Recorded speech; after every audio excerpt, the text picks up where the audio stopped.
por compartir su arte.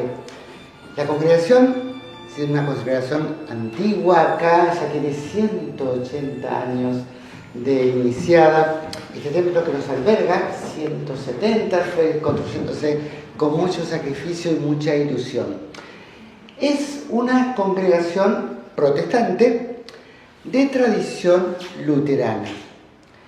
Y yo particularmente estoy muy feliz de estar en una exposición, además de escuchar tan buena música, porque por esas cuestiones de la historia, los protestantes han preferido optar por los templos vacíos, sus paredes, sin ningún tipo de ornamentación con el tiempo.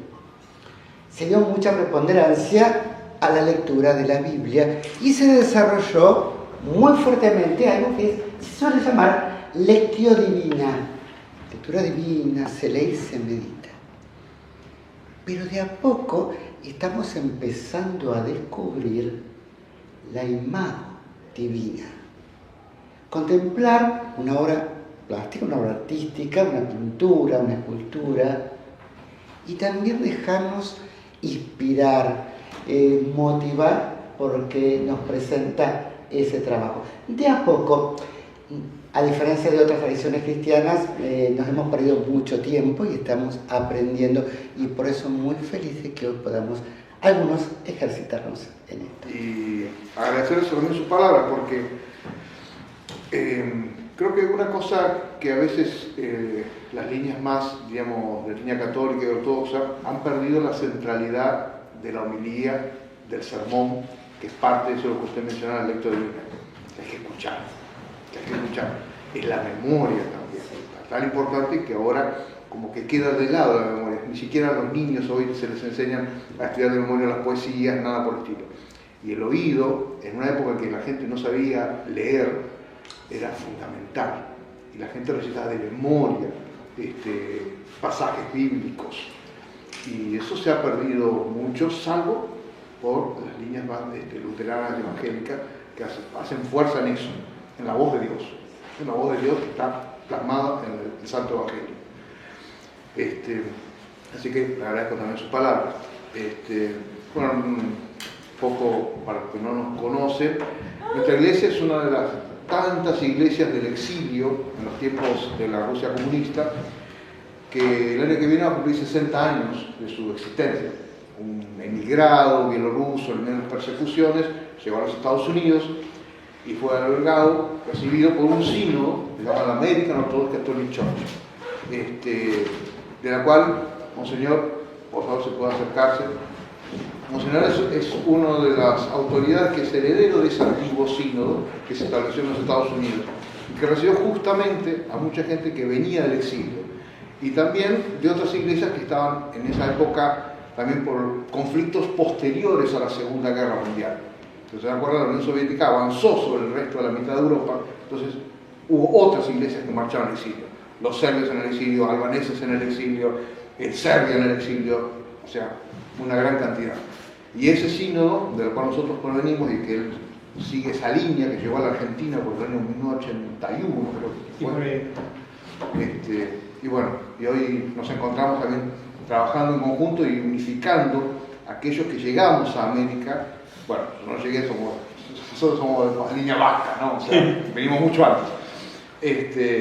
Pero bueno, esta ortodoxia hoy se transmite más hacia los americanos, que tratar de reconstruir cosas de la antigua Rusia, ¿no? Esta es una ortodoxia para los americanos. Pero parte de esa sabiduría ancestral que tiene la Iglesia Ortodoxa viene justamente con la iconografía, que la Iglesia Ortodoxa la considera que es casi un nuevo sacramento. La iconografía es tan importante para los ortodoxos porque, por un lado, fue un factor pedagógico para la historia del cristianismo, ya que personas de distintos lugares del mundo reflejaron el rostro de Cristo de la misma manera.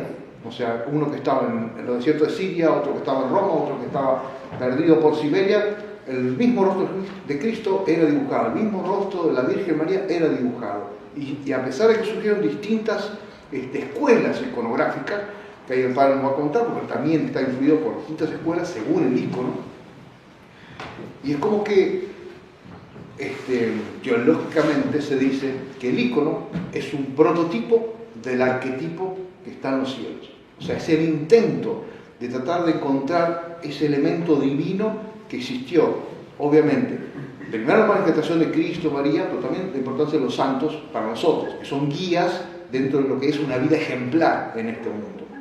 Esos son nuestras guías, los santos. Pero también la ortodoxia se permitió este tema iconográfico.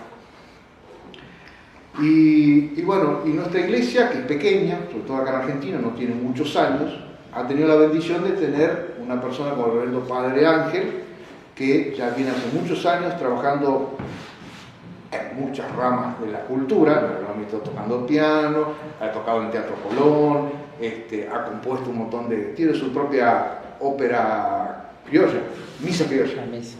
Que la he escuchado, muy linda. Y bueno, aprender a conocerlo a él, ya es un mundo. Eso es algo, no es por tirarte flores, padre, pero lo cierto es que conocer lo que vos has hecho, lo que has escrito y lo que seguís haciendo. Y ahora estás haciendo cosas por nosotros. Obviamente él preside un taller iconográfico, el Ángel. En la iglesia ortodoxa, cuando uno se ordena, se incorpora, cambia su nombre, ¿no? Porque antiguamente cuando uno nacía solía ponerse el nombre del santo de ese día, ¿no? Por eso a veces nombres muy raros que aparecen en nuestros abuelos, bueno, por esos santos. Pero se perdió esa costumbre. Pero en la iglesia ortodoxa, sí, esa costumbre sigue siendo, a veces en los bautismos, cosas similares, a veces se pone un nombre religioso, y principalmente los sacerdotes. Y él eligió Ángel. Y él nos ha empezado a enseñar a un grupo de personas, bueno, estoy yo, la archimandrita Gregory, está Laura, que es profesora de arte, Santiago, que es una persona que se ha sumado a esta cruzada por recuperar nuestra patria, devolverle algo sagrado. Y bueno, la iconografía es algo que es una aventura espiritual. Y yo es que más debo reafirmarlo porque tendría que sentirlo con mayor profundidad, pero a veces las cosas de la vida me impiden concentrarme y transmitir parte de mi espiritualidad en lo que estoy haciendo. Y ese es el desafío, el gran desafío.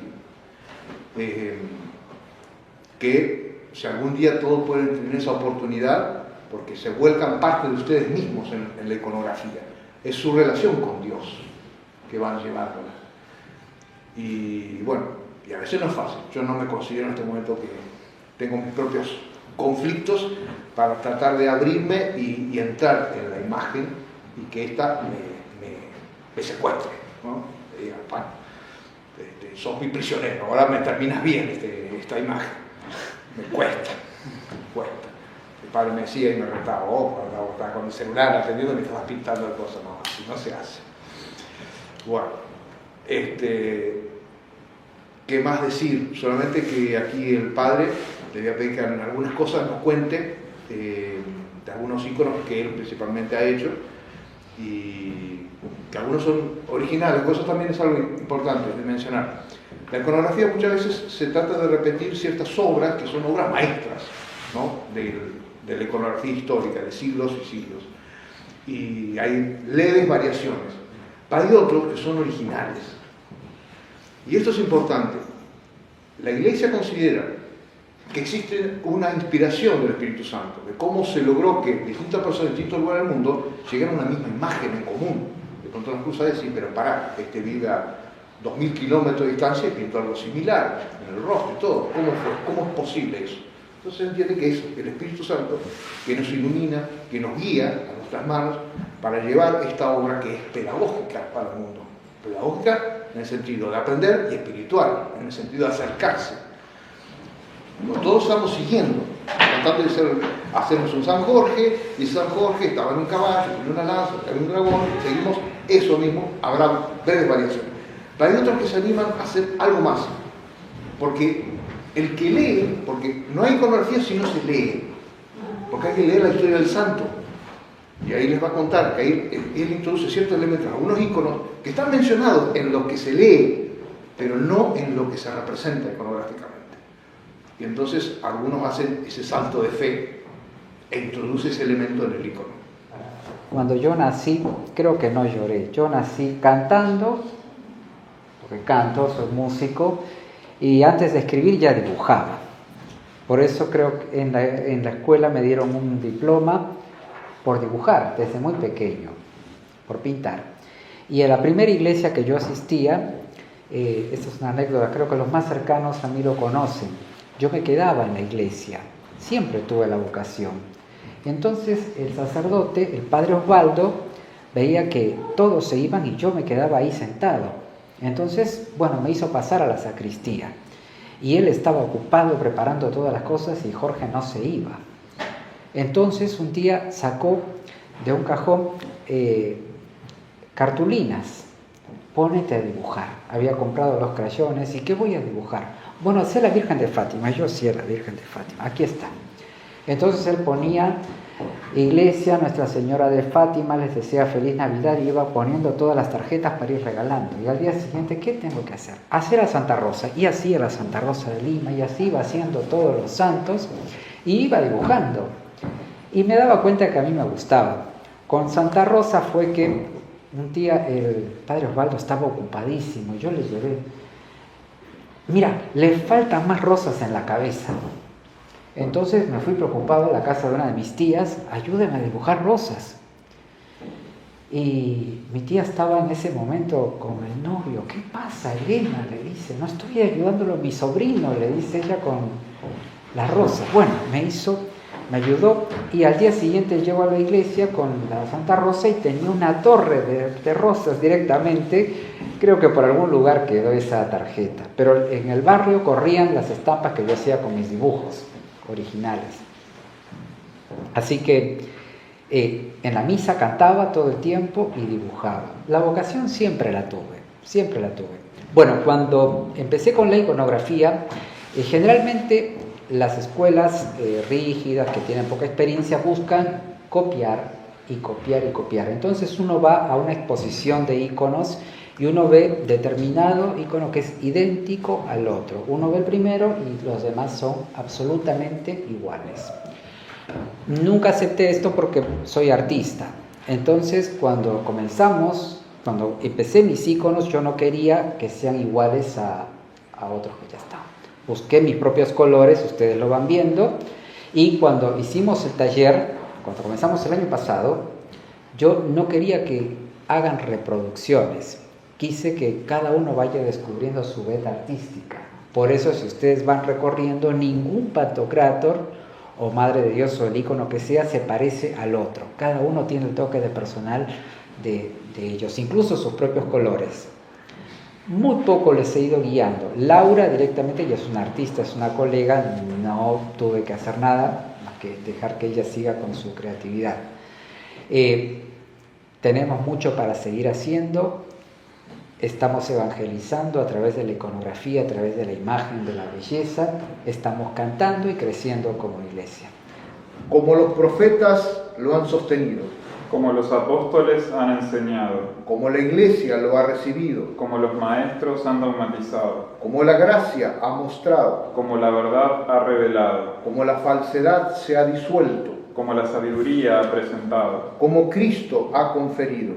Así nosotros declaramos. Así nosotros afirmamos. Así nosotros predicamos a Cristo, nuestro verdadero Dios. Y honramos a sus santos en las palabras, las escrituras, los pensamientos, los sacrificios y en las iglesias en los santos íconos. Por una parte adorado y reverenciado a Cristo como Dios y Señor.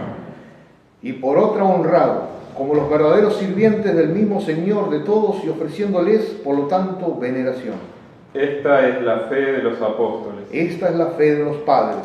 Esta es la fe de la ortodoxia. Esta es la fe que establece al universo.